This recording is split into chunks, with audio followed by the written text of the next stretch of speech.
Hello everyone, क्या हाल चाल? Doing good. आज की क्लास में हम किस्मत वाली इनकम पे डिटेल में बात करेंगे।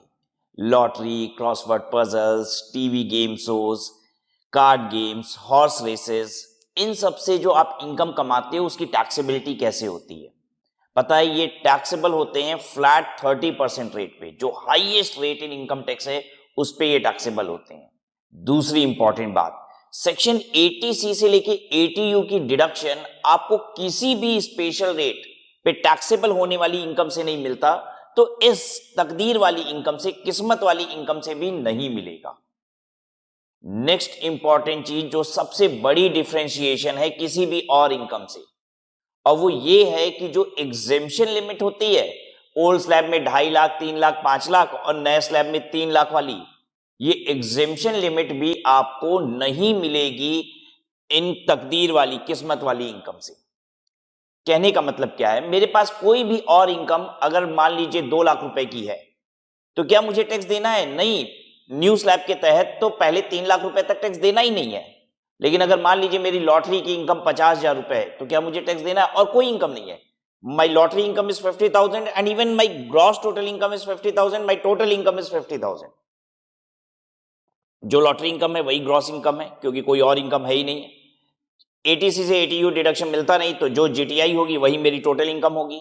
क्या इस 50,000 रुपए में मुझे टैक्स देना पड़ेगा? हाँ, फ्लैट 30% के रेट से 15,000 रुपए टैक्स बन जाएगा, प्लस जो हेल्थ एंड एजुकेशन सेस लगता है वो तो लगेगा ही। Are you getting my point? तो यहां से आपको डिडक्शंस जो हैं नहीं मिलते, एंड ऑल्सो आपको यहां से क्या नहीं मिल पाएगा? Exemption limit. आइए देखते हैं। Casual income, winning from lotteries, crossword puzzles, etc. Winning from lottery, crossword puzzle, races including horse races, मतलब अदर रेसेस और also taxable under this head only. मैंने आपको बताया कि कुछ देश में कैमल की रेस होती है, बुल रेस होती है, रैट रेस होती है, तो वो भी यहीं टैक्सेबल होगी। Gambling and betting of any nature of और form, gambling, betting of any nature or form, card games, game shows or entertainment program on television or electronic mode or any other game of any sort. ठीक है, any other game of any sort will include even the online games. आजकल बहुत सारे app आ गए हैं ना जिसपे आप ऑनलाइन गेम खेल सकते हैं, तो those will all be included over here, are taxable under this head. Lottery includes winning from prizes awarded to a person by draw of lots or by chance or in any other manner whatsoever under any scheme or arrangement by whatever name called. Card games and other games of any sort includes any game show and entertainment program on television or electronic mode in which people compete to win prizes or any other similar game. तो ये define कर रहा है lottery वगैरह को, card games को, तो you understand these things. Exemption और deduction, such income shall be fully taxable, no deduction shall be allowed. यहाँ से कोई डिडक्शन वगैरह नहीं मिलती है, पूरी इनकम टैक्सेबल होती है. टैक्स रेट जो होता है इस पे फ्लैट 30% का होता है, सीधा सीधा 30%. अब कुछ कंफ्यूजन जो इस इनकम से रिलेटेड होती है उसको क्लैरिफाई कर दूं आपको. सबसे पहली बात तो income of jockey. Horse races में जो घोड़े को दौड़ा रहा है, that person is called jockey. उसकी जो इनकम होती है वो कौन सी इनकम होती है? तो जनरली ये जो जॉकी होता है ना, वो एम्प्लॉय होता है किसका? वो बंदे का जो स्टड फार्मिंग बिजनेस कर रहा है.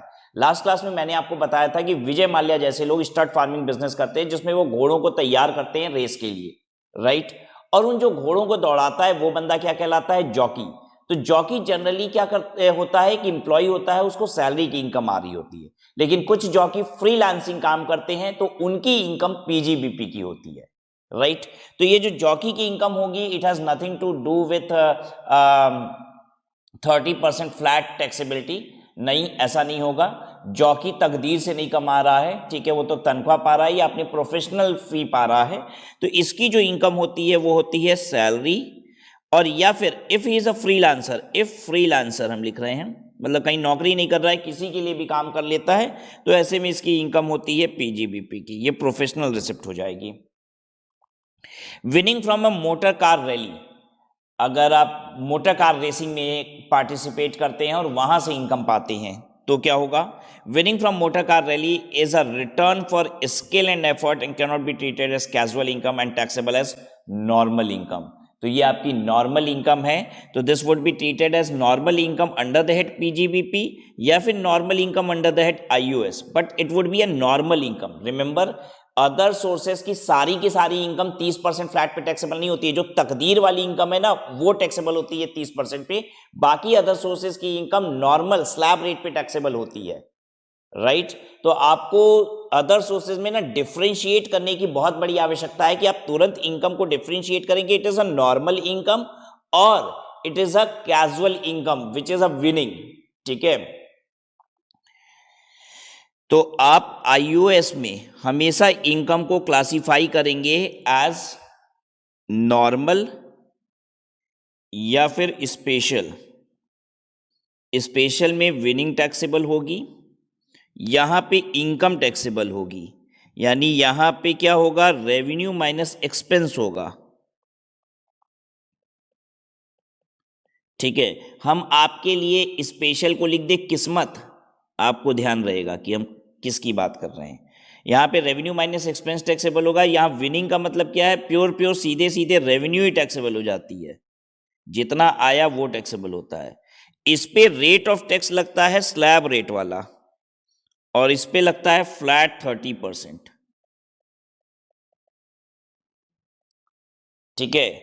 इस वाली इनकम से आपको सेक्शन 80C से लेके 80U का डिडक्शन भी मिलता है, ये अवेलेबल है। यहां से सेक्शन 80C टू 80U नहीं मिलता है, ये नहीं मिलता है, ठीक है। यहां पे जब आप स्लैब रेट के हिसाब से टैक्स करते हो तो एग्जेम्पशन लिमिट जो होती है 2.5 लाख, 3 लाख या फिर 5 लाख, वॉटेवर, ये आपको मिलता है। यहां पे एग्जेम्पशन लिमिट नहीं मिलती है, जितना पैसा है पूरे पे टैक्स देना होगा, ठीक है। यहां पे रिबेट अंडर सेक्शन 87A आपको मिलेगा, यहां रिबेट अंडर सेक्शन 87A भी नहीं मिलेगा, आपको सीधा सीधा 30% टैक्स देना है, ये सब भी आपको ध्यान रखना पड़ेगा। तो अदर सोर्सेज में दो तरीके की इनकम होती है, एक इनकम ऐसी है जो आप तकदीर से कमाते हैं जिसपे सीधा 30% देना है, बस दिमाग में बैठा लीजिए, कुछ भी घटे वटेगा नहीं, कुछ भी नहीं होगा, no deduction, nothing, no exemption limit, no rebate, nothing, direct 30% tax, और उसके बाद हेल्थ एंड एजुकेशन से ऑब्वियसली लगेगा। लेकिन जो अदर सोर्सेज की बाकी इनकम है, वहां पे आप नॉर्मल प्रोसीजर से इनकम को कंप्यूट करते हो, स्लैब रेट के हिसाब से टैक्स देते हैं, ठीक है। Lottery held as stock in trade, अब ये क्या है, देखिए लॉटरी में भी एक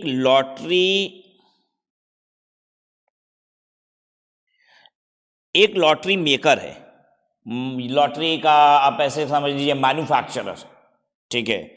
दूसरा इसके बाद आता है लॉटरी का डिस्ट्रीब्यूटर और ट्रेडर, जो बेचता है माल को,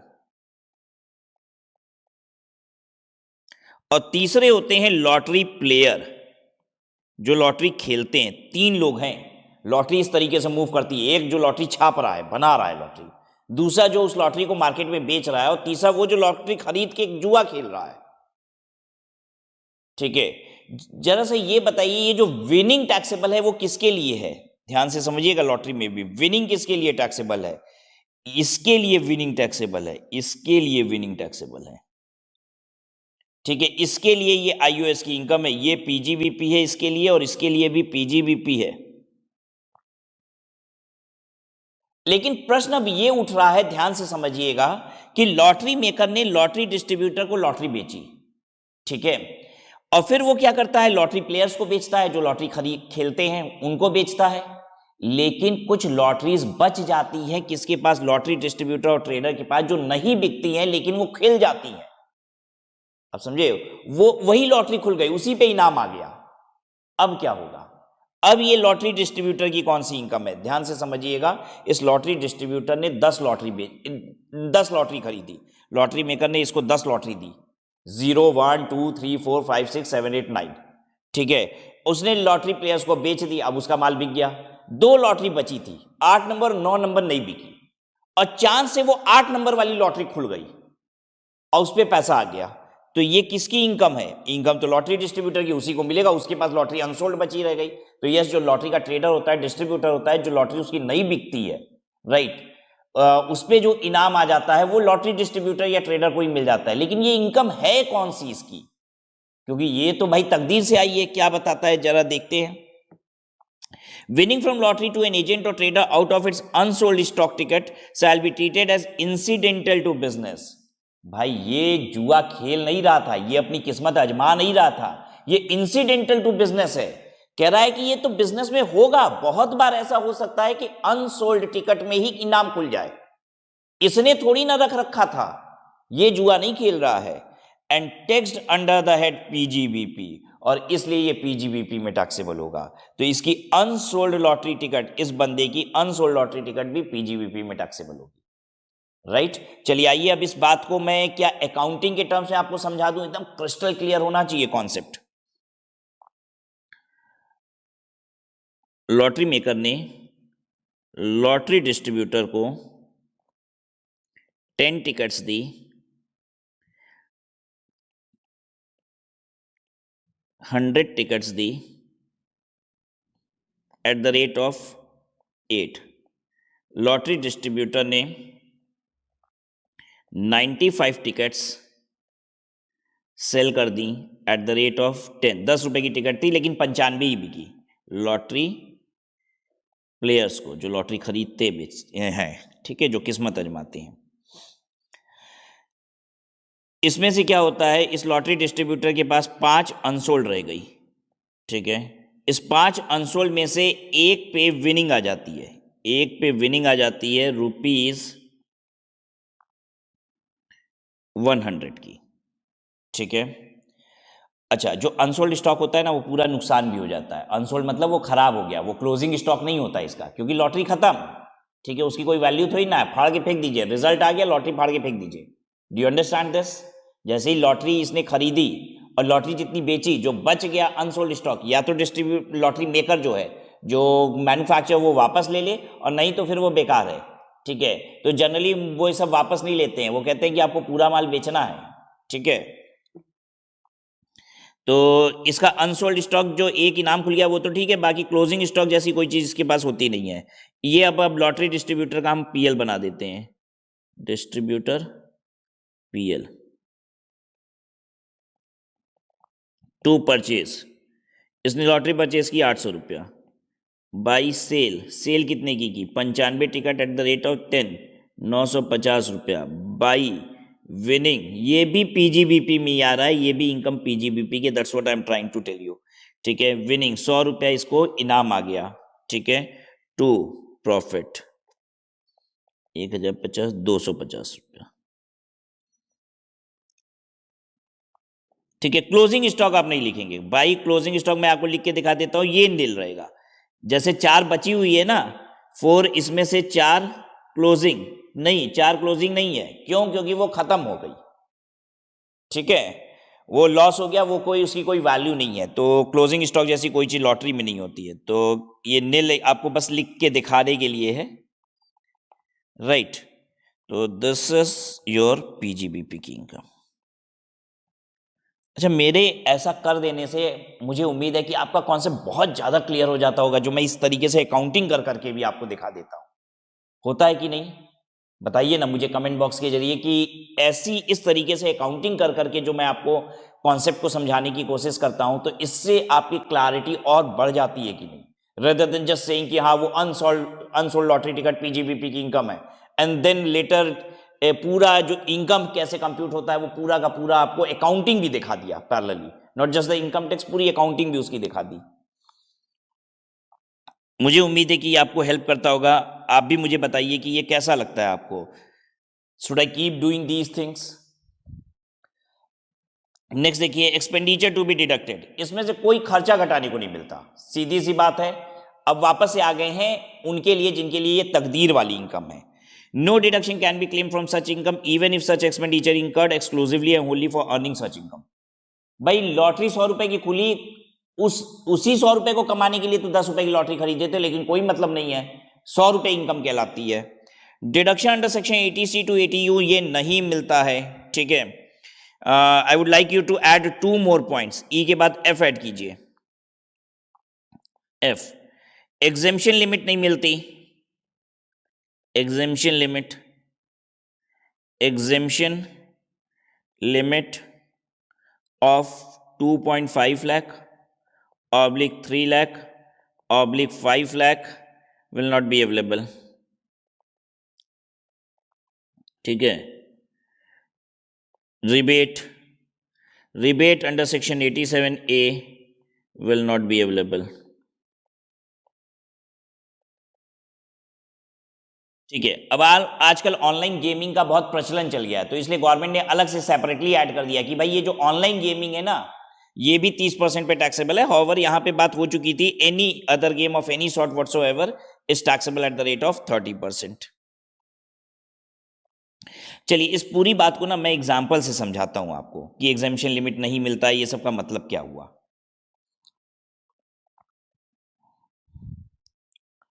एक बात बताइए, एग्जाम्पल 1 करते हैं.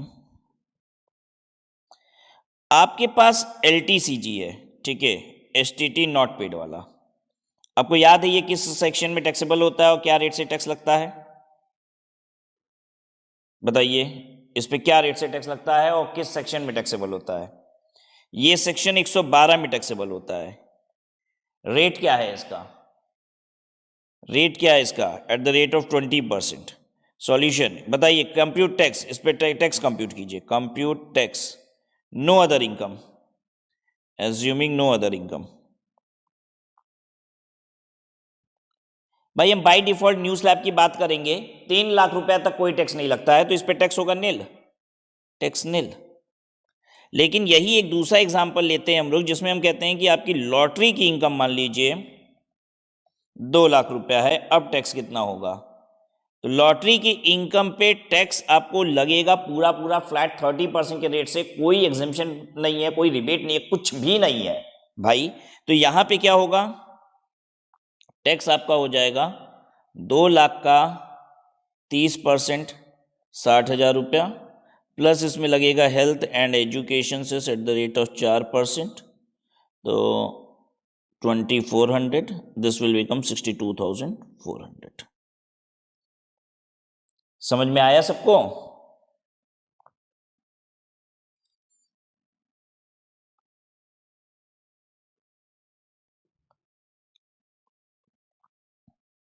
ये कहना चाहता था. ठीक है, एक और एग्जांपल लीजिए. मान लीजिए आपके पास LTCG है, STT पेड वाला, 1,10,000. ठीक है,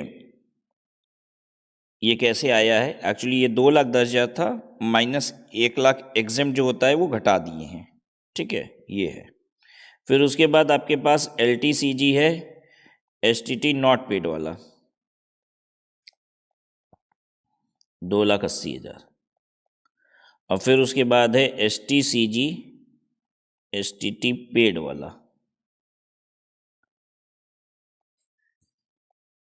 1,20,000. ठीक है, ये कितना हो गया? 5,10,000. ठीक है, अब इस 5,10,000 में से टैक्सेबल कितना होता है? जल्दी से बताइएगा. 5,10,000 में से टैक्सेबल सिर्फ और सिर्फ कितना होगा? 2,10. यही तो मैं आपको बताना चाह रहा था कि स्पेशल रेट की और भी इनकम के बारे में हमने पढ़ा था कैपिटल गेन में, लेकिन एग्जेम्पशन लिमिट मिलती थी वहां से. ये अदर सोर्सेज में जो ये किस्मत वाली इनकम है ना, बस यहीं से एग्जेम्पशन लिमिट नहीं मिलती. और फिर हम टैक्स इस पे कैसे लगाते थे वो भी आपको पता है. टैक्सेबल 2,10 होगा तो सबसे पहले जो सबसे कम टैक्स है वो वाला देते हैं. सबसे कम टैक्स किस पे आएगा? इस वाली पे 10%. इस पे 15 है और इस पे है 20%. तो पहले 10% वाला देंगे हम. टैक्स लगेगा 1,10,000 का 10%. ठीक है, 2,10,000, 1 लाख और टैक्स देना है. 2,10 पे टैक्स देना है ना, तो 1,10,000 पे दे दिया, बस 1 लाख पे और दे दीजिए. तो फिर उसके बाद ये 1,20,000 में से इस पे देंगे, इस वाले पे देंगे 1 लाख पे, बस एट द रेट ऑफ 15%. तो मेरा टैक्स बनेगा 11,000 और 15,000. ठीक है, 26,000 plus health and education cess. Clear हो गया? ये और लगा देंगे। अच्छा, प्रैक्टिकल प्रॉब्लम की चिंता बिल्कुल मत कीजिएगा, हम लोग बहुत प्रैक्टिकल प्रॉब्लम करेंगे, ठीक है। एक बार थोड़ा सा अदर सोर्सेस कंप्लीट करने पे करेंगे ही करेंगे, लेकिन उसके बाद जब हम टोटल इनकम कंप्यूट करेंगे ना, तब हम और ज़्यादा कैलकुलेशन करेंगे, क्योंकि उस समय हमें सारे हेड्स भी पता होंगे। तो ग्रॉस टोटल इनकम हम निकाल लेंगे बहुत आसानी से। उसके बाद हमें चैप्टर 6 का पूरा डिडक्शन पता होगा, डिडक्शन भी हम निकालेंगे। फिर फाइनल टोटल इनकम आएगी और उस पर हम टैक्स कंप्यूट करेंगे, राइट। तो अभी हम बस कॉन्सेप्चुअल क्लैरिटी दे रहे हैं, ऐसा नहीं है कि प्रैक्टिकल प्रॉब्लम बस हो गए, अभी बहुत आप करने वाले हैं आगे। चलिए, इसके बाद दूसरी हेडिंग हम लोग देखते हैं, interest on securities. What is this interest on securities? It is talking about interest on debenture, interest on bond, इसकी बात हो रही है।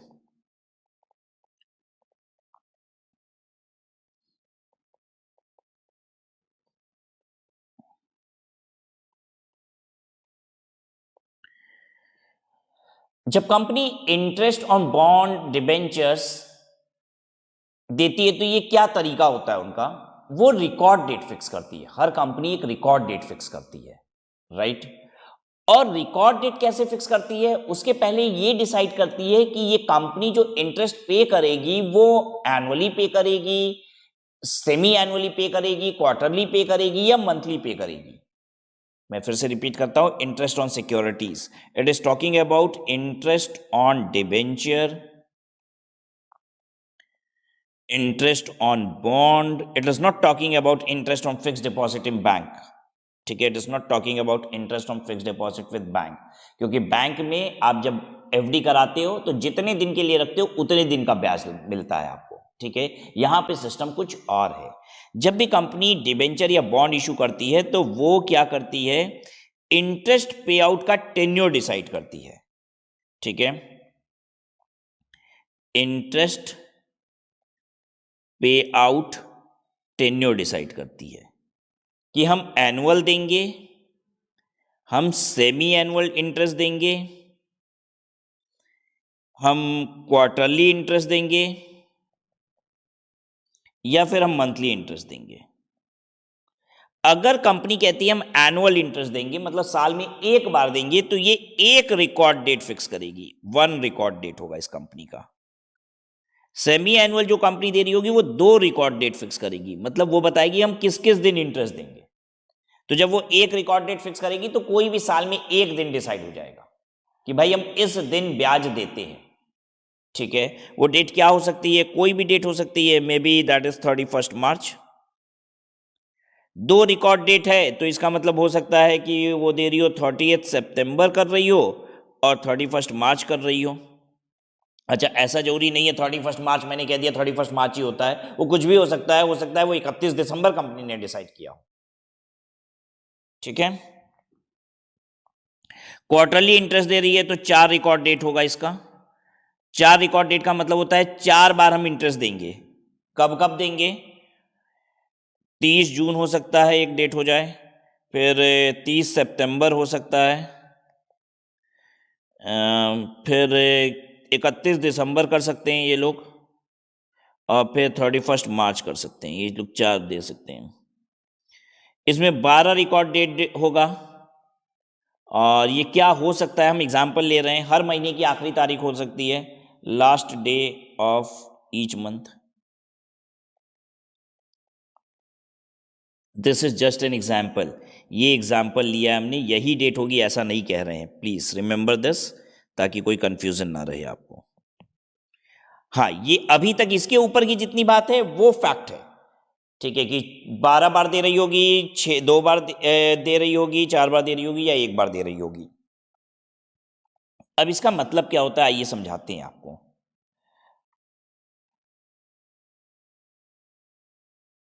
Example, mister x purchased debenture on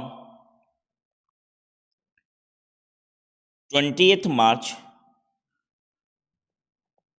and sold on 4 April. Mister x ने purchase किया debenture on 20 March and sold on 4 अप्रैल। ठीक है, ये ट्रांजेक्शन कहाँ हुआ है? Transaction through stock exchange.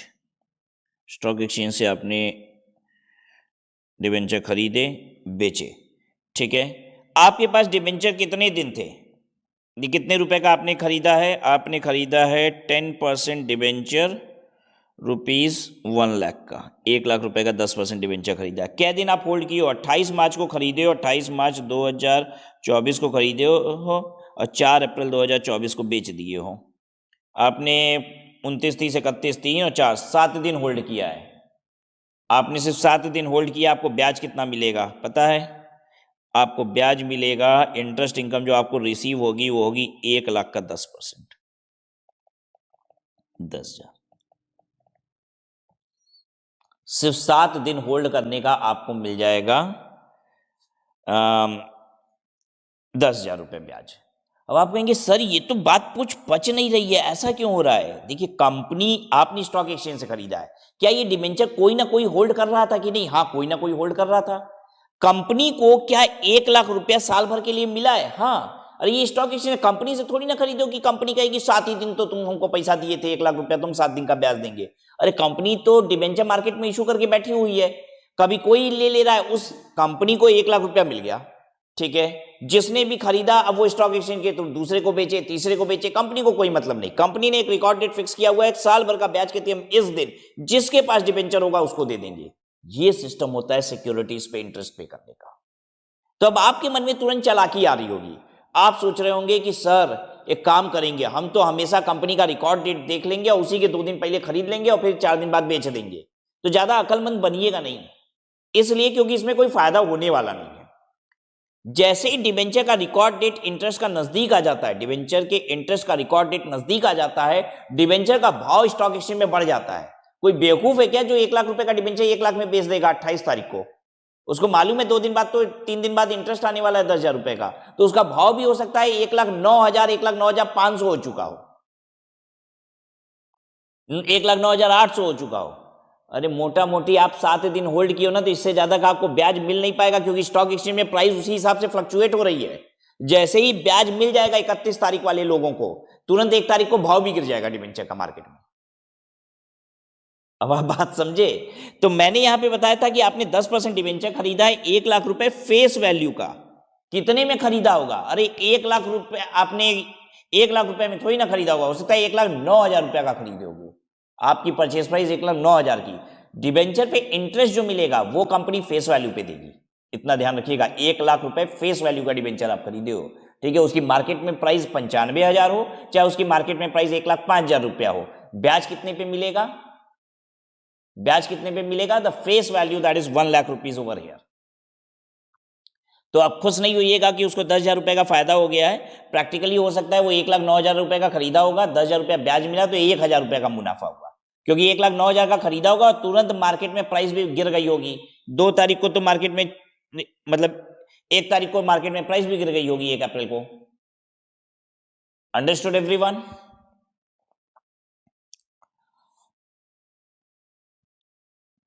चलिए, अब ये इंटरेस्ट ऑन जो सिक्योरिटीज है वो टैक्सेबल कब होता है, किस फाइनेंशियल ईयर में टैक्सेबल होता है? ये डिपेंड करता है आपकी मेथड ऑफ अकाउंटिंग पे।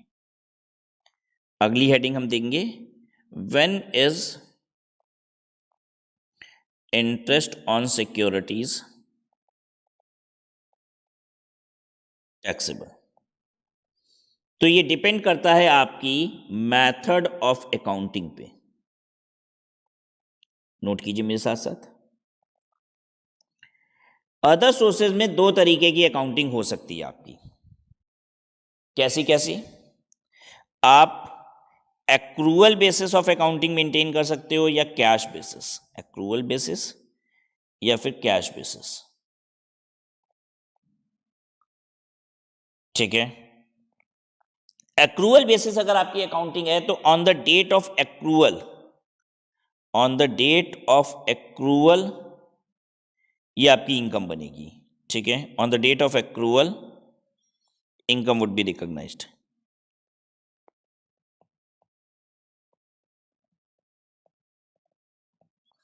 कैश बेसिस में ऑन द डेट ऑफ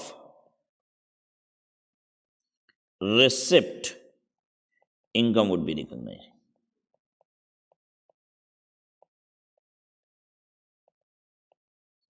चलिए आइए अब वापस से उसी एग्जांपल पे जाते हैं।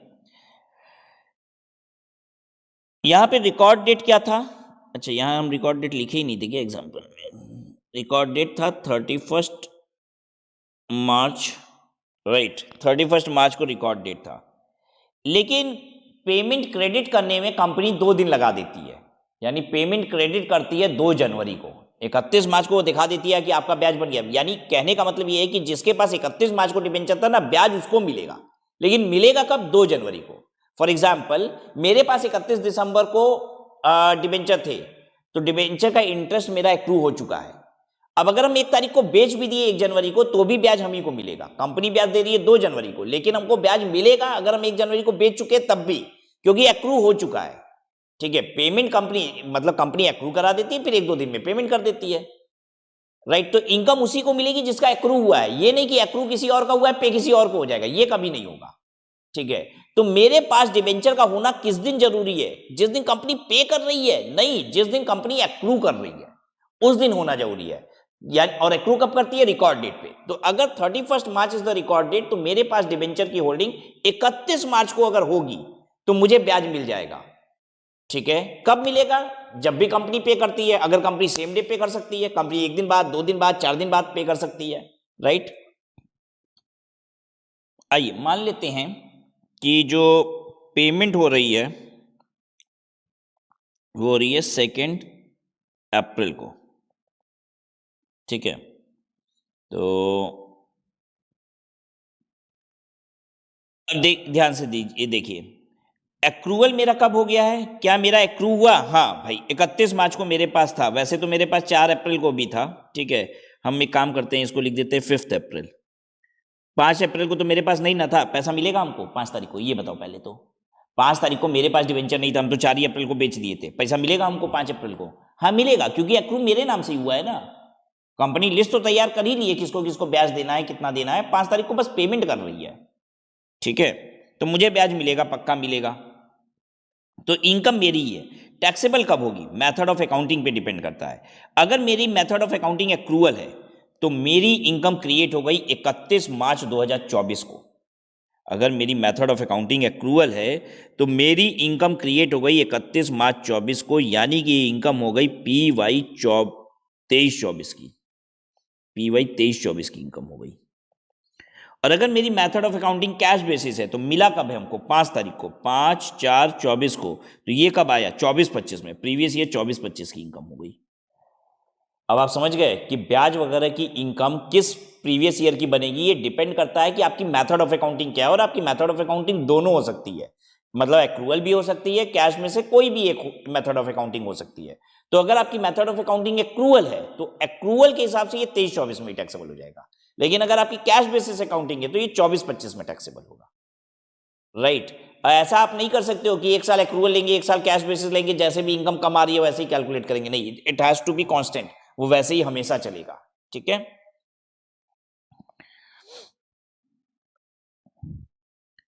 यहां तक कोई दिक्कत तो नहीं ना हुई? एक एग्जांपल लिखते हैं, अब सॉल्व कीजिए इसे।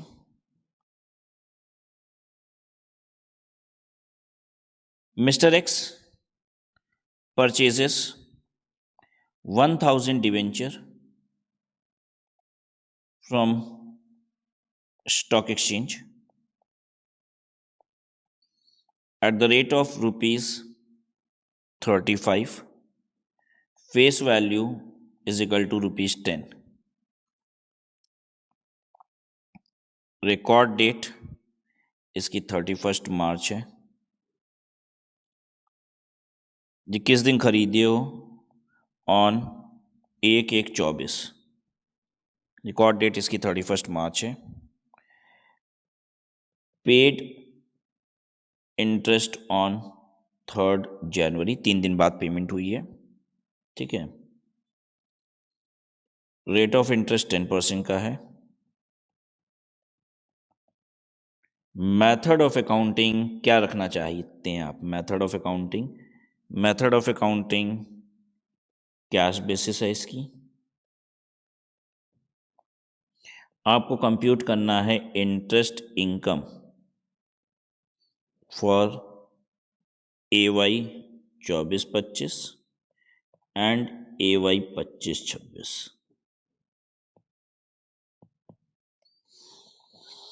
आपको वीडियो पॉज करनी पड़ेगी, पहले आंसर करना पड़ेगा और फिर उसके बाद आप वीडियो स्टार्ट करके अपने आंसर को मैच करेंगे। आपका आंसर सही है कि गलत है ये मुझे बताएंगे भी, ठीक है?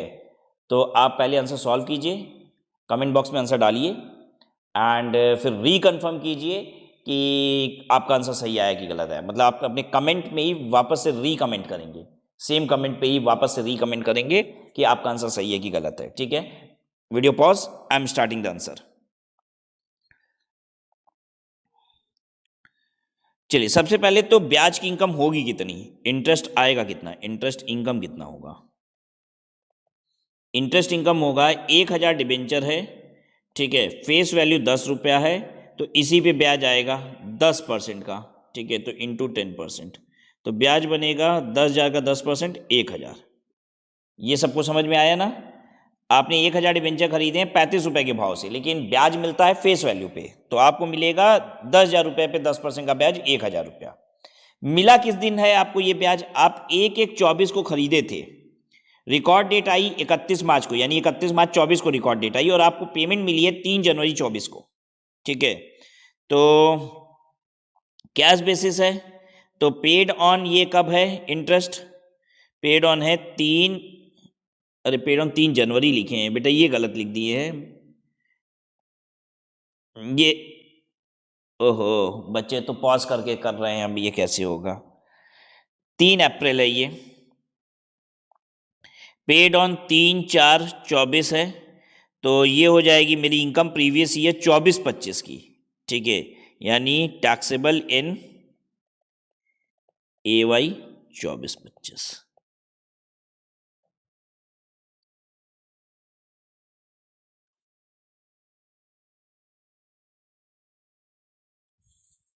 ऐसा नहीं है कि बच्चे कॉमन सेंस नहीं लगाए, मैंने बोला था ये बात, 3 दिन बाद इंटरेस्ट मिल रहा है, तो बहुत सारे बच्चे जो इंटेलिजेंट होंगे वो 3 अप्रैल खुद ही लिख लिए होंगे कि भाई गलती से लिखा गया सर से।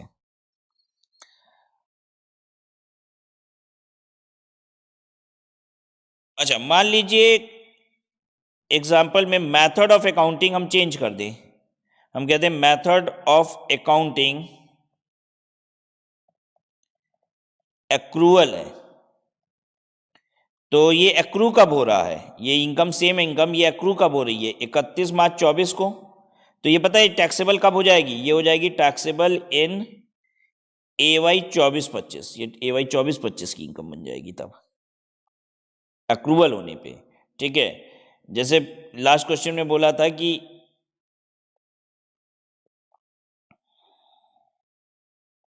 नहीं, ये टैक्सेबल इन पेड ऑन 24 है, तो 24-25 प्रीवियस ईयर होगा, 25-26 असेसमेंट ईयर में टैक्सेबल हो रहा है,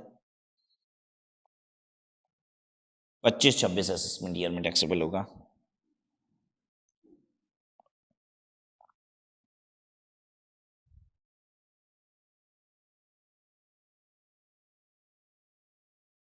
ठीक है, पेड ऑन 3/4/24 है ना, तो ये प्रीवियस ईयर क्या हो गया? प्रीवियस ईयर 24-25 हो गया, तो असेसमेंट ईयर 25-26 में टैक्सेबल होगा, और ये इसका प्रीवियस ईयर हो गया 23-24, इसलिए 24-25 में टैक्सेबल हो गया। तो जब हमने बोला था कि 24-25 और 25-26 दोनों की इनकम बताओ, तो 24-25 की इनकम यहाँ पे आती ही नहीं, 24-25 की AY 24-25 की इनकम हो जाएगी नील, और ये वाली जो 1,000 रुपये की इनकम है ये 25-26 में टैक्सेबल होगी।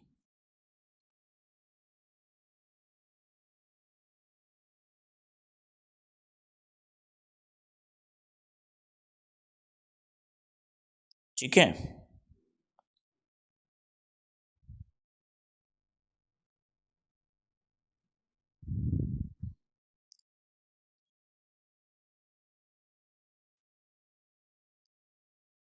एक एग्जाम्पल और कर लीजिए, चलिए।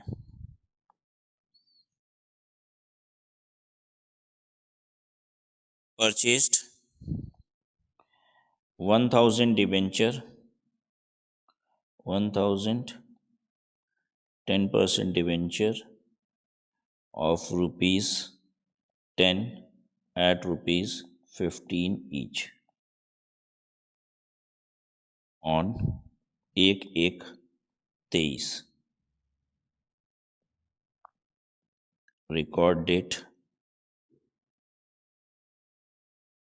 31st March, payment date 5 April.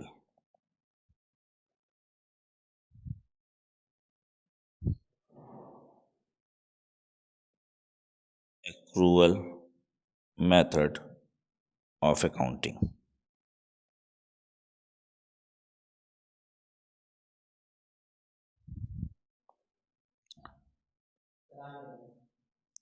Calculate interest income for AY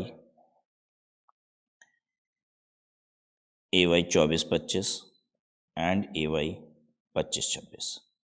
देखिए यहाँ पे इसने खरीदा कब है, 1/1/23 को, तो इसका पहली बार ड्यू कब होगा, एक्रूअल होगा पहली बार इसका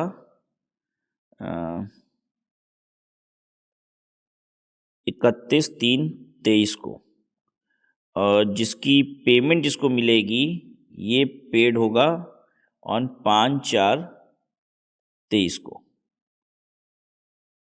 ठीक है, फिर एक्रूअल इसका कब होगा, फिर सेकेंड एक्रूअल होगा इसका 31/3/24 को। ठीक है, हर साल 31 मार्च को इसका ड्यू होगा ब्याज, और फिर ये वाला पेमेंट होगा इसका 5/4/24 को। ठीक है, मेथड ऑफ अकाउंटिंग एक्रूअल है, तो आपको पेमेंट से मतलब है नहीं। इसकी इनकम बताइए कब टैक्सेबल होगी, इसकी इनकम टैक्सेबल होगी PY 22-23 में, यानी कि AY 23-24 में। ठीक है, तो इससे मतलब है नहीं। ठीक है, आपसे इंटरेस्ट इनकम पूछा है 24-25, 25-26। अच्छा, ये वाला जो है ये कब टैक्सेबल होगा, ये टैक्सेबल होगा PY 23-24, यानी कि PY 24-25 में। ठीक है, अच्छा, इसके बाद 25-26 में भी इनकम आएगी क्या, इसका मतलब है आ जाएगी। 31/3/25 को इसके बाद एक्रू होगा, जो कि पेड होगा 5/4/25 को। ये वाला जो है ये कब मिलेगा इनकम, ये है प्रीवियस ईयर 24-25 का एक्रूअल बेसिस पे, असेसमेंट ईयर 25-26 का। ठीक है, तो 24-25, असेसमेंट ईयर 24-25 और असेसमेंट ईयर 25-26, इन दोनों की इनकम आपको बतानी थी। इनकम कितनी होगी दोनों ही साल, 1000 इंटू 10 इंटू 10%।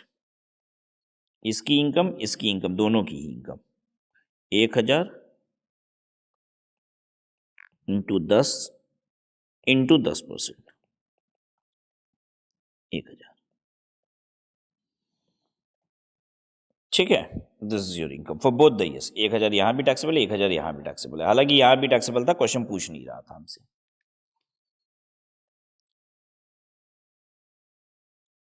राइट, क्लैरिटी आ गई ना आपको।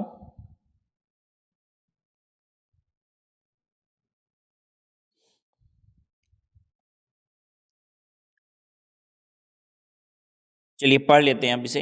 Income by way of interest on securities chargeable under the head income from other sources if such income is not chargeable to income tax under the head PGBP।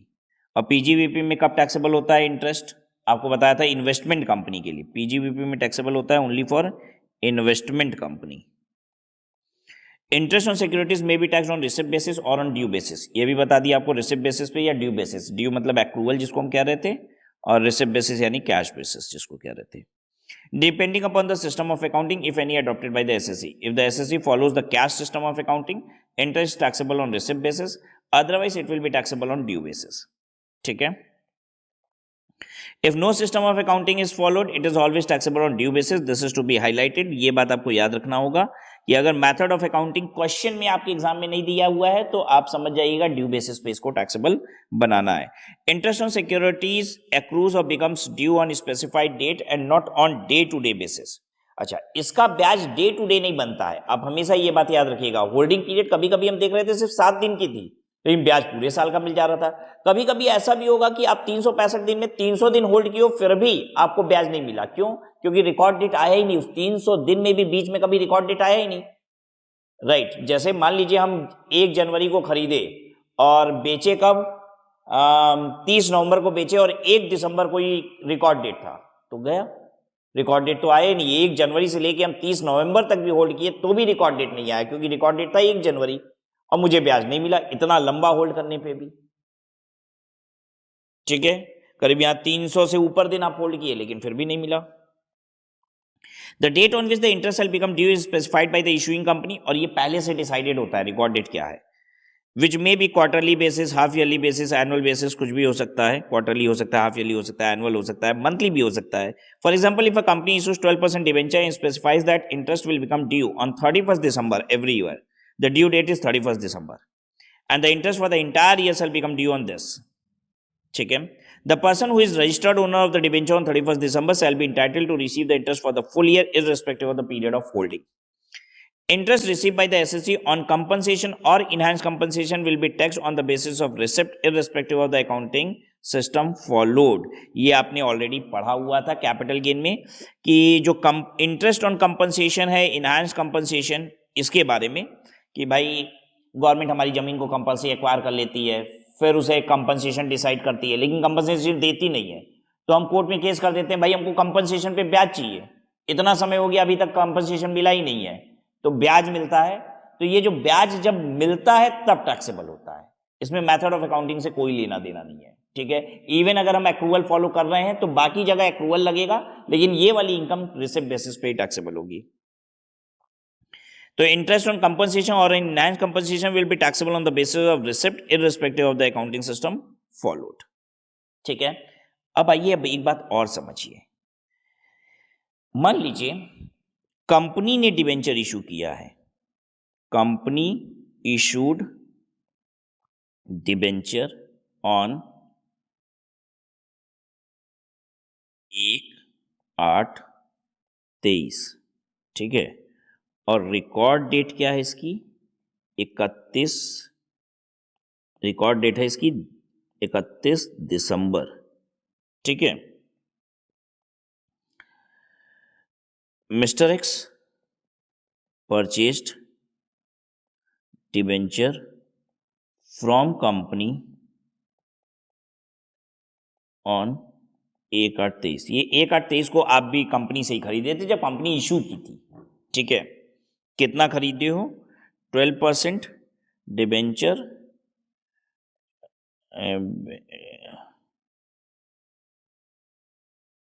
आपने खरीदा है 10,000, 12% debenture eight the rate of ₹10 each, और 10 ही है इसकी face value भी है, face value पे direct company से ही खरीद रहे हो आप। Calculate interest income of previous year 23-24। अच्छा, यहां बहुत ज्यादा फर्क नहीं पड़ता, हम इतनी बकवास क्यों नहीं किए कि इसकी पेमेंट कब आई। ठीक है, कैश बेसिस पे अकाउंटिंग कर रहे हो तो क्या होगा, एक्रूवल बेसिस पे अकाउंटिंग कर रहे हो तो क्या होगा, क्योंकि 31 दिसंबर को रिकॉर्ड डेट है। ठीक है, अगर पेमेंट हो जाएगी तो जनवरी की 2 तारीख, 4 तारीख, 5 तारीख यही ना पेमेंट हुई होगी, क्या जरूरत है बताने की। चाहे ड्यू हो रहा हो चाहे पेमेंट हो रहा हो, सब एक ही फाइनेंशियल ईयर में हो गया, 23-24 में। अगर 31 दिसंबर 2023 की रिकॉर्ड डेट है तो यार 4-5 जनवरी तक तो पे हो ही जाएगा ना 2024 में, तो ये दोनों का दोनों डेट 23-24 ही प्रीवियस ईयर में तो आएगा। तो चाहे आप एक्रूवल कर लो चाहे कैश बेस से अकाउंटिंग कर लो, 23-24 की इनकम बनेगी, इसलिए इतनी सारी बात नहीं लिखी इस क्वेश्चन में। ठीक है, अब प्रश्न आता है कि इंटरेस्ट इनकम होगा कितना, क्या साल भर का ब्याज मिल जाएगा। रिकॉर्ड डेट एक ही है, और मैंने बताया कि एक रिकॉर्ड डेट का मतलब होता है एनुअल ब्याज, लेकिन ध्यान दीजिएगा कंपनी अगर 1/8 को इशू कर रही है डिवेंचर, तो क्या 31 दिसंबर को 12 महीने का ब्याज दे देगी क्या, नहीं। अरे ये कंपनी इशू की है, जब पहली बार जब कंपनी इशू करती है ना डिवेंचर, तो जो लोग कंपनी से खरीदे हैं डिवेंचर या कहीं मार्केट से भी खरीदे हैं, पहले रिकॉर्ड डेट पे कंपनी उस पीरियड का ब्याज देती है जितने पीरियड के लिए कंपनी ने पैसा यूज किया है। भाई हम 12 महीने का ब्याज थोड़ी ना दे देंगे, 1 अगस्त को पैसा लिए हैं तो हम देंगे कितने महीने का ब्याज, अगस्त सितंबर अक्टूबर नवंबर दिसंबर, अगस्त सितंबर अक्टूबर नवंबर दिसंबर 5 महीने का ही ब्याज देंगे। ठीक है, कंपनी ब्याज देगी आपको 10,000 डिबेंचर 10 रुपए का इंटू 12% इंटू 5/12। आई बात समझ में आपको?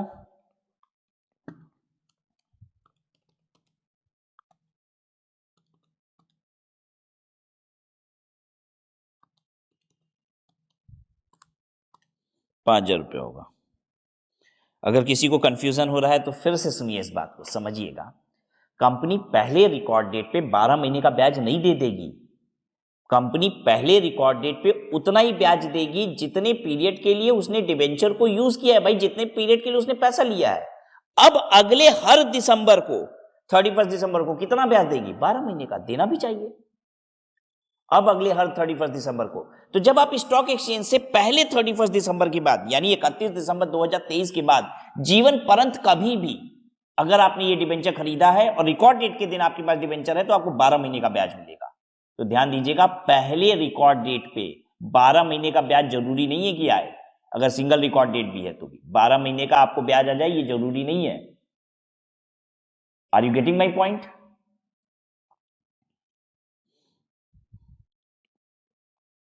क्योंकि कंपनी ने यूज ही किया है 5 महीने पैसा, तो 5 महीने का ब्याज देगी। अच्छा, अब 31 दिसंबर 2024 को कंपनी क्या महीने का ब्याज देगी? 12 महीने का ब्याज देगी।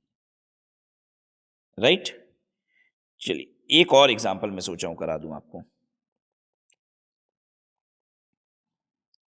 रिकॉर्ड डेट है 31 जुलाई, 30 सितंबर, 31 दिसंबर और 31 मार्च। ठीक है, ये पे कब होता है? सब 2-2 दिन बाद हो जाता है। जुलाई का 2 अगस्त, फिर 2 अक्टूबर, 2 जनवरी, 2 अक्टूबर गांधी जयंती है ना, तो 3 अक्टूबर चलिए करा देते हैं, 2 जनवरी और 2 अप्रैल। ठीक है, कोई दिक्कत यहाँ पे नहीं। 2-2 दिन बाद पेमेंट भी हो जा रही है। अब क्या नेक्स्ट कहानी है? हाँ, mister x purchased debenture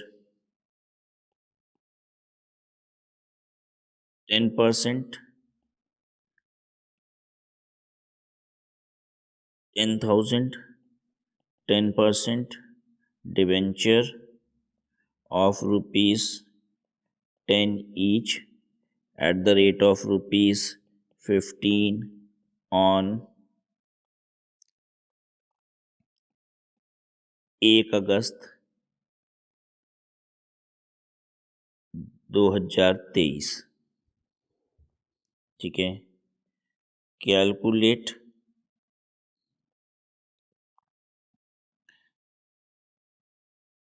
income from interest for PY 23-24। Method of accounting accrual है।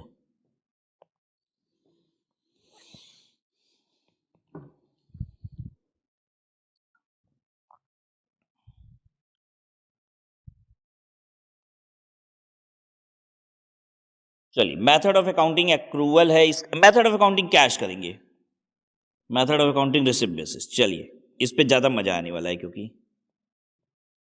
इसमें तो रिसिप्ट बेसिस में ज्यादा मजा आएगा। चलिए, method of accounting receipt basis है। अब देखिए कौन कौन सा ब्याज इसको मिल जाएगा, कौन कौन सा ब्याज मिल जाएगा, आप वो हाईलाइट करेंगे। उसने खरीदा है 1 अगस्त को, तो सबसे पहला क्वेश्चन आपके लिए, क्या उसको ये पेमेंट 2 अगस्त को जो आ रही है ब्याज की, उसे मिलेगी कि नहीं मिलेगी? जल्दी बताइए। 1 अगस्त को डिबेंचर खरीद लिया है, 1 अगस्त 2023 को, 2 अगस्त वाली पेमेंट मिलेगी कि नहीं ब्याज की? एक दिन पहले का ही खरीद के बैठा है, नहीं मिलेगी क्योंकि इसका ड्यू नहीं हुआ है। जिसका ब्याज ड्यू होता है कंपनी उसी को पे करती है। पे 2 दिन बाद कर रही है, लेकिन किसको पे कर रही है? जिसका ड्यू हुआ है। ध्यान से समझिएगा, 2 तारीख को मिल रहा है ब्याज, उसका ब्याज मिल रहा है जो कि ड्यू हुआ है। 31 जुलाई को थोड़ी ना इसके पास था, तो 2 अगस्त वाली पेमेंट इसको नहीं मिलेगी। इसको ये 3 अक्टूबर वाली पेमेंट मिल जाएगी और 2 जनवरी वाली पेमेंट मिल जाएगी इस प्रीवियस ईयर 23-24 में। 31 मार्च वाला इसका ड्यू तो हुआ है, लेकिन अगर रिसिप्ट बेसिस पे बात करेंगे तो रिसिप्ट इसको हुआ ही नहीं, क्योंकि रिसिप्ट 2 अप्रैल को हो रहा है, वो अगले फाइनेंशियल ईयर में चला जाएगा। ध्यान से समझिएगा, ये वाला ड्यू हुआ, आखिरी वाला ड्यू हुआ, लेकिन इस प्रीवियस ईयर में टैक्सेबल नहीं है, क्योंकि रिसिप्ट बेसिस पे कर रहे हैं ना, तो रिसिप्ट बेसिस के हिसाब से प्रीवियस ईयर 24-25 में टैक्सेबल हो जाएगा। यहां पे क्या हुआ, क्योंकि उसको ड्यू ही नहीं हुआ, इसलिए रिसीव ही नहीं हुआ था। ये वाला रिसीव ही नहीं हुआ, ध्यान से समझिए, 2 अगस्त वाला रिसीव ही नहीं हुआ, ये 2 अप्रैल वाला रिसीव हुआ, लेकिन अगले प्रीवियस ईयर की इनकम है। अंडरस्टूड दोनों का डिफरेंस? तो ये दोनों ही टैक्सेबल होगा इस प्रीवियस ईयर में। आइए इनकम निकाल देते हैं।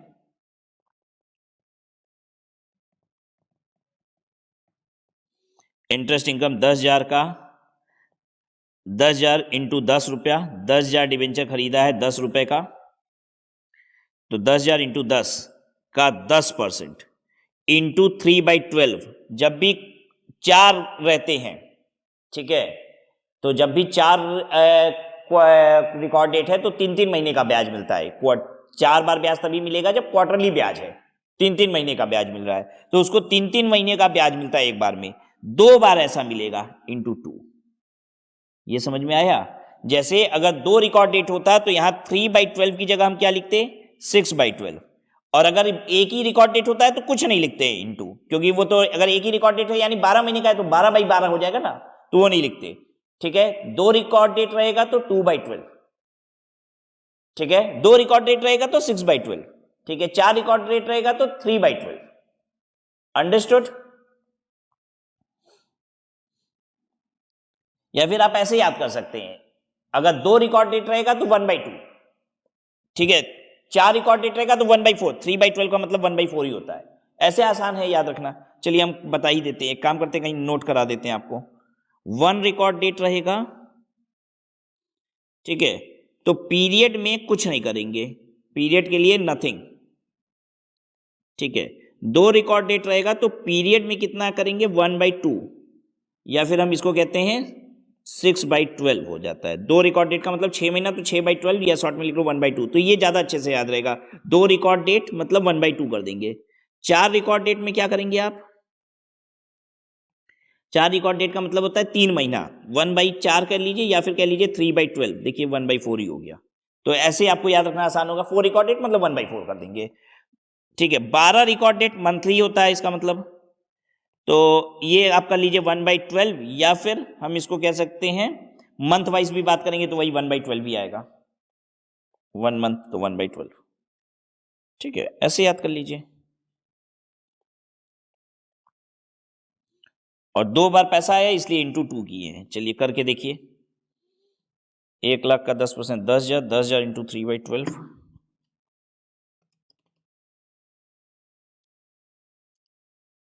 2500 इंटू 2, 5,000 रुपये इनकम। इंटरेस्ट इनकम PY 23-24 की।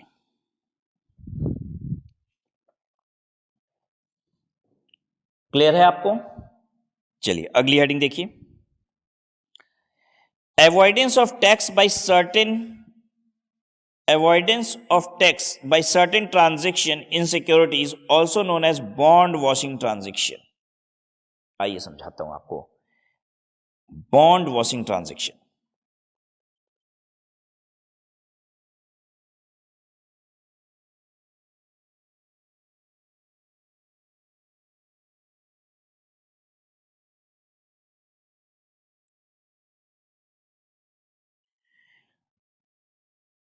ये प्योर थ्योरेटिकल बात है, बस आप थ्योरी की तरह इसको याद कर लीजिए, ठीक है। किसे बॉन्ड वॉशिंग ट्रांजैक्शन कहते हैं, कैसे ट्रांजैक्शन को बॉन्ड वॉशिंग ट्रांजैक्शन कहा जाता है। देखिए मेरे पास ना 50 लाख रुपए का डिबेंचर है, ठीक है, और ये 10% इस पे ब्याज आता है, यानी साल का कितना ब्याज आता है, 5 लाख रुपया। And you know I am already earning, मेरी अदर इनकम जो है ऑलरेडी 30 लाख रुपए है। तो एक बात बताइए, इस ब्याज पे 5 लाख रुपए पे मुझे क्या रेट से टैक्स देना पड़ता है? मैं ऑलरेडी 30 लाख रुपए कमाता हूं इस ब्याज के अलावा, तो मैं 30% वाले स्लैब में हूं, यानी कि इस 5 लाख रुपए पे भी मुझे 30% टैक्स देना पड़ता है। इस डिबेंचर की रिकॉर्ड डेट जो होती है वो 31 दिसंबर है। तो पता है मैंने क्या किया, मेरा एक दोस्त है जिसके पास पैसे तो हैं लेकिन उसकी कोई इनकम नहीं है, वेल्थ है, ठीक है, एंसेस्ट्रल पैसा है उसके पास, भाई कमाता माता कुछ है नहीं, इसलिए कुछ टैक्स वैक्स है नहीं, ठीक है। तो मैंने अपने दोस्त को कहा कि भाई एक काम कर, रिकॉर्ड डेट के 4 दिन पहले हमसे डिबेंचर खरीद लो और रिकॉर्ड डेट के 4 दिन बाद हम वापस तुमसे डिबेंचर खरीद लेंगे। पता है क्यों ऐसा किया मैंने? ताकि मेरी 5 लाख रुपए की इनकम उसकी बन जाए। बात समझे, रिकॉर्ड डेट पे ही तो डिबेंचर का ब्याज आता है ना। तो मैंने क्या किया, 31 दिसंबर को रिकॉर्ड डेट था, कितने चालाक हैं हम, देखिए 29 दिसंबर को हमने ये डिबेंचर अपने दोस्त को बेच दिया। फिर आया 29 दिसंबर के बाद 31 दिसंबर, मेरे दोस्त को ब्याज ड्यू हो गया और फिर 2 जनवरी को वापस से हम अपने दोस्त से डिबेंचर वापस खरीद लिए। तो वो इनकम किसको एक्रू हो गई? मेरे दोस्त को एक्रू हो गई। ये इनकम किसकी बन गई? 5 लाख, मेरे दोस्त की। 5 लाख रुपए पे टैक्स कितना बनता है? नील। 7 लाख रुपए तक साल भर में कोई भी कमाता है, इनकम टैक्स नील है। लेकिन मैं अगर ये ब्याज ले लेता तो मेरे हाथ में इस पे 1.5 लाख रुपए का टैक्स आ जाता, 50 लाख का 30%। अभी हालांकि सेस वगैरह और आता, मैं तो छोड़ दे रहा हूं उसको, सिर्फ 5 लाख रुपए पे 1.5 लाख रुपए का टैक्स बन जाता। मैंने एक छोटी सी प्लानिंग की, अपने दोस्त को डिबेंचर बेचा, वापस 2-4 दिन में खरीद लिया और 1.5 लाख रुपए का टैक्स बचा लिया। ऐसा अगर आप ट्रांजेक्शन करते तो इसे कहा जाता है bond washing transaction. Record date के कुछ दिन पहले अपनी सिक्योरिटी को बेचना और वापस से उस सिक्योरिटी को खरीद लेना रिकॉर्ड डेट के इमीडिएट बाद, इसे कहा जाता है बॉन्ड वॉशिंग ट्रांजेक्शन। आप कहेंगे ये तो अच्छी प्लानिंग हो रही है सर, हम भी कर लेंगे क्या? नहीं, इस बॉन्ड वॉशिंग ट्रांजेक्शन को ट्रैप कर लिया गया। अभी तो मैं बस इसका नाम बता रहा हूं, ऐसी प्लानिंग नहीं होगी। आपको इसमें लॉ जो है वो चेंज कर दिया गया। अगर आप ऐसा करते हैं, बॉन्ड वॉशिंग ट्रांजेक्शन आप करते हैं, तो जिसने ट्रांसफर किया है सिक्योरिटी और वापस से बाईबैक कर रहा है, उसी के हाथ में इनकम टैक्सेबल होगी। ऐसा गवर्नमेंट ने कानून बना दिया है, ठीक है।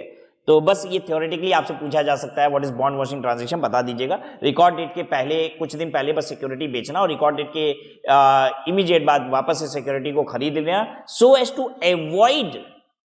To avoid receipt of interest, is called bond washing transaction, ठीक है। लेकिन अब इसमें 2 बातें हैं जो आपको बहुत अच्छे से समझनी है कि अगर ऐसा हुआ भी तो ये बॉन्ड वॉशिंग ट्रांजेक्शन नहीं कहलाएगा, ठीक है। जब भी गवर्नमेंट देखती है ना यहां टैक्स प्लानिंग नहीं है, ये टैक्स प्लानिंग वाले को बॉन्ड वॉशिंग ट्रांजेक्शन कह रहे हैं, ठीक है। लेकिन अगर टैक्स प्लानिंग नहीं है तो बॉन्ड वॉशिंग ट्रांजेक्शन नहीं कहलाएगा। एग्जांपल से समझते हैं। पता है, मैंने अपने एक दोस्त को बेचा और वापस खरीदा। मैं भी 30% के हिसाब से टैक्स देता हूं, मेरा दोस्त भी 30% के हिसाब से टैक्स देता है। मैंने खरीदा, 2 दिन पहले मैंने बेचा था और 2 दिन बाद मैंने खरीद भी लिया। तो पता है मैं सरकार को क्या बोलूंगा? वो बॉन्ड वॉशिंग ट्रांजेक्शन करके मेरे हाथ में टैक्सेबल नहीं बना पाएंगे। मैं कहूंगा क्या मजाक है, मैंने जेन्युइनली उसको बेचा है और फिर वापस से खरीदा है। जब बताइए हमने कौन सी टैक्स प्लानिंग कर ली? वो भी 30% टैक्स देता है, हम भी 30% टैक्स देते हैं। कोई 1 रुपया भी टैक्स की बचत हुई है क्या? मैंने टैक्स प्लानिंग के लिए ये काम किया है? नहीं।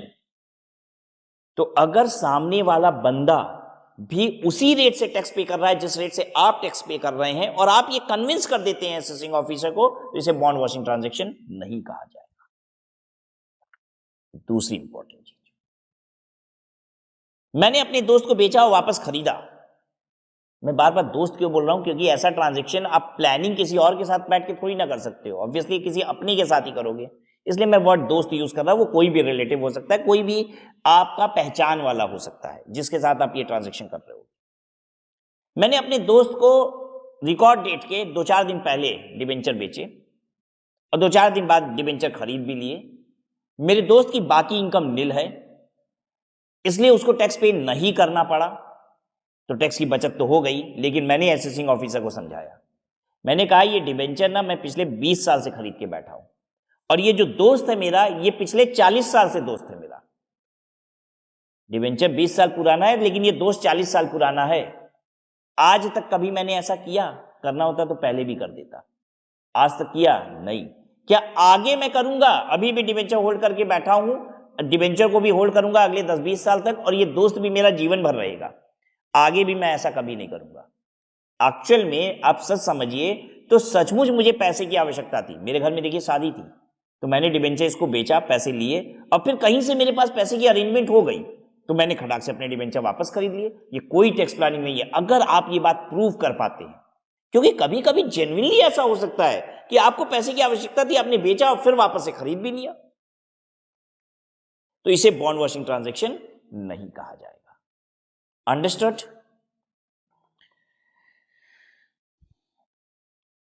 Interest on securities become due on a specified date and is treated as income by the person who owns the security on the due date. ठीक है, तो ड्यू डेट पे अगर आप ओन करते हैं तो आप को ब्याज मिलेगा। Therefore, if the owner of any security sells the security just before the due date, अगर आपने सिक्योरिटी को just before the due date बेचा, he will be able to avoid the payment of tax on interest by shifting the burden to other who may not have any other income or very little income. तो इससे तो हमने interest का burden उसके ऊपर डाल दिया जिसके पास बहुत कम इनकम थी या थी ही नहीं। Section 94(1) takes care of such practice, तो सेक्शन 94(1) इसको ट्रैक कर लिया है और वो यही कहता है कि इनकम वापस से उसी के हाथ में टैक्सेबल हो जाएगी जिसने ये सब कारनामा किया। As per section 94(1), if the owner of any security sells or transfer security and buy back or reacquires the same or similar securities, if the result of transaction is that any interest becoming payable in respect of such security is receive by any other person, अगर आपने खरीदना बेचना ये सब कार्यक्रम किया जिसकी वजह से इंटरेस्ट किसी और के हाथ में चला गया, तो such interest would be deemed to be the income of the transferor and not the transferee. तो जिसने डिबेंचर ट्रांसफर किए थे वो उसकी इनकम मान ली जाएगी, ट्रांसफरी की नहीं। जिसके हाथ में आया है उसकी इनकम नहीं, जिसने दिया है शेयर और वापस लिया है उसकी इनकम मानी जाएगी। The provision of 94(1) however are not applicable if the owner proves that there has been no avoidance of income tax। अगर आप ये प्रूव कर दो कि अवॉइडेंस है ही नहीं है, अरे यार मैं भी 30% में टैक्सेबल हूं, वो भी 30% में टैक्सेबल है, कौन सा टैक्स बचा लिए हम लोग, तो फिर ऐसा नहीं होगा। दूसरा, avoidance of income tax was exceptional and not systematic. Exceptional था, हो गया, जैसे मैंने बताया कि अरे 20 साल से दोस्त है, 40 साल से दोस्त है मेरा, ठीक है, मैंने ऐसा प्रूव किया, कभी ऐसा नहीं किया है, जेन्युइन जरूरत थी, ये देखिए जरूरत थी पैसे की इसलिए ऐसा किया, वापस से मैंने खरीद लिया, पैसे आ गए, तो ठीक है, अगर आप ऐसा प्रूफ कर देते हैं तो भी ये बॉन्ड वॉशिंग ट्रांजैक्शन नहीं है। चलिए आज की क्लास को यहीं पे समाप्त करते हैं और अगली क्लास में मिलते हैं, आगे की बात करेंगे।